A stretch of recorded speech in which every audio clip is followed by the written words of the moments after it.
Hey, how's it going, everyone? Well, it's almost the end of August, eh? I just did a video, but I thought I would add to it at the beginning. I just went for a bike ride with Shelly and the Foz down to a really cool spot along French Creek here, along the creek. Beautiful little trail down a park there. Just got back and I wanted to talk about these 026s that I'm doing. First thing is that the reason that carb screen is plugged up is because of that type of furry old filter. Eh? They were bad. Those little fines of that filter would get into the screen of the carburetor. Terrible type filter, okay? The newest type heavy micron ones from Stihl and Husqvarna, because they need to have great ones these days to stop any fibers from getting into the tronic or into the auto-tune system. So they're a lot better these days. You don't see screens and carbs plug up like that anymore compared to years ago. They still might a bit, so it's something to also check once in a while. You know, people all think that the computer can fix everything, but you still need to be a mechanic and be able to check things like that. I had a brand new 572 from Husqvarna. Was totally weird. That thing would not run right, and I started thinking about it, eh? I downloaded it, did a bunch of stuff on it. You know, it was brand new. I'd modified it, then went to run it, and it just wouldn't run right, eh? So I was like, you know what? It almost seems like the carb's plugged. And I'm like, how can it be when it's brand new? But it was. I took it apart, and the screen was plugged with this, like, it had this gray stuff on it. I don't know what the heck the stuff was, but I'm just saying, don't forget about being a mechanic. You can't rely on a computer to fix your saw. Computer can tell you codes and tell you the runtime and stuff on it, but you still need to know how to pressure vac a saw or a motor, go through the carburetor, stuff like that. So don't overlook stuff like that, okay? What else did I want to talk about?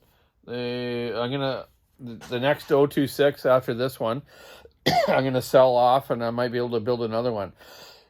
So I might have two for sale coming up. A fella I'm building this one for says no problem. His guys will probably buy them off me, but if they don't, I'll let you guys know, and I might have one for sale, okay?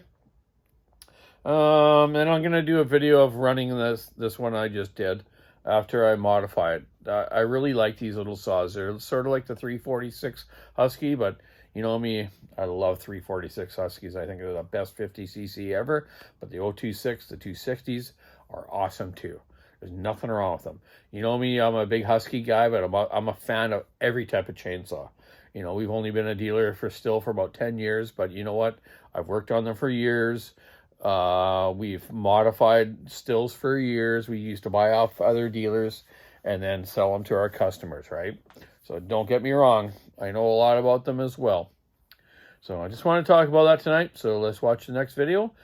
Keep your saw in the wood, sticking the ass, you're up on the road, your chain sharp, and your mix right. We'll catch you in a little bit. Well, real quick, because I'm going to go on to the next one. See y'all. Well, hello. It's Donny Walker. Who else? It's, wow, it's hump day, Wednesday.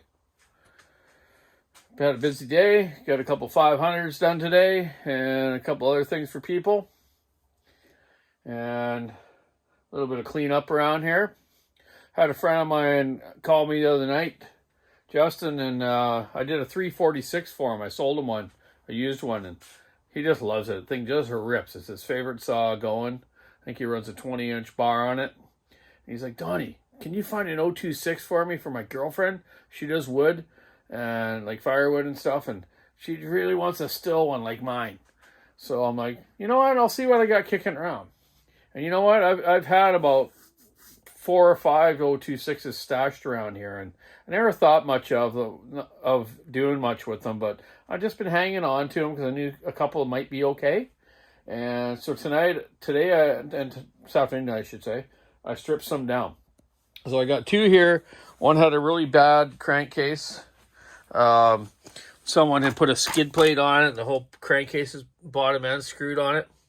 But it had a perfect top end, like brand new. So I got that in the box over there, and all the parts there stripped off it.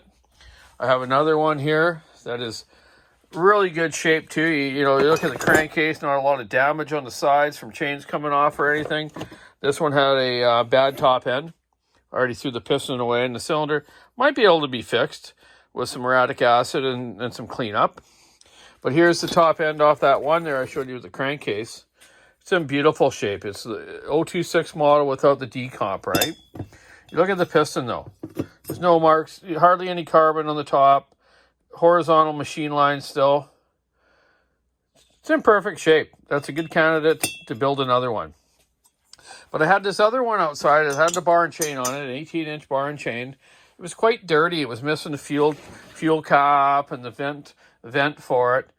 Well, I took the bar and chain off it and started cleaning it up. I'm like, oh my goodness, this thing's like brand new. Look at the crankcase. There's one little mark on the chain catcher, like one little mark. Still the really original sticker on the front. Had chain oil in the gas tank. And it's just been sitting for quite a while. The fuel line is all loose in the tank, you know, where the grommet goes through here. So you know what? I'll put another one in there. And it has this old style furry filter on it, fuel filter that guys use from old stock of Stihl. So as I took the carburetor off and took it apart, yes, again, machine marks horizontal on the piston, like brand new. Gasket's in perfect shape. Cylinder's in perfect shape. I'm going to port this tomorrow. The thing has 25 thou squish from stock. Someone blocked out the decomp. But look at the carburetor. Full of junk in the screen. So it probably wasn't running right. Someone just gave up on it. I don't remember where I got it from. I just grab saws from Walker sometimes in the boneyard and whatnot, and people give me stuff. But what a bonus find, man. This thing's ultimate. So I'm going to put a fuel line in it, tank vent, do the carburetor kit, obviously clean it, port it, muffler mod, and it's ready to rock. It'll be very comparable to the 346 that Justin has, so his girlfriend might be able to beat him in a cutoff. Or they'll be about the same. But that's all I have is an 18-inch for it, buddy, 325. I'll dress the bar up, clean it up, sharpen the chain for you, and you're going to have one heck of a saw. I'm going to build another one too out of the other parts that I have, because I have this crankcase and crank, which is perfect, a great top end, a couple more carburetors, parts from that one, and I got another one outside on my shelf outside that's got the top end off it, but all the parts are perfect. So I might even be able to build two more if I maybe buy another cylinder kit, but I don't want to. Price of cylinder kits these days is outrageous, and I don't use aftermarket that much. Anyways, it's Wednesday night. Hope everyone's having a great week. Keep your saw on the wood, stick in the ice, you're rubbing the road, your chain sharp, your fuel mix right. Have a great day. Bye now.